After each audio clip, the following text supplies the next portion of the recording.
This game is a pretty damn interesting dark fantasy action RPG, and if you're into games that mix Souls-like combat with Metroidvania exploration, this one has some nice things going for it. The game puts you in the role of an inquisitor in this grim fantasy world called Infernal. You start off working for this religious authority called the King Priest, who sends you to hunt down a witch.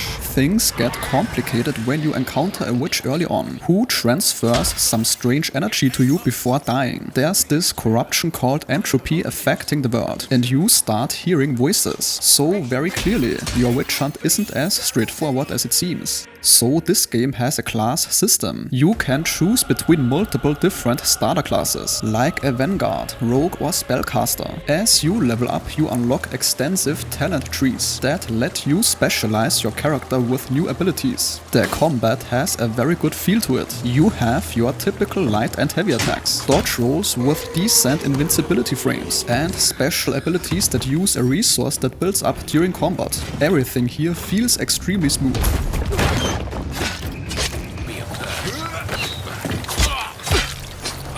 The game has a stamina system and you can parry with certain shields and even duck under some attacks. Customization is definitely a strong point here. You collect crafting materials throughout the world to make and upgrade your gear. There's a camp area that serves as your hub. This is also where different NPCs like a blacksmith and tailor set up the shop. As you progress, you can level them up to craft better items. The world itself has this 2.5D style with detailed environments. The level design does that typical Metroidvania thing where areas loop back on themselves, and you will find yourself revisiting locations with new abilities that let you access previously blocked paths. There are checkpoints that you can fast travel between.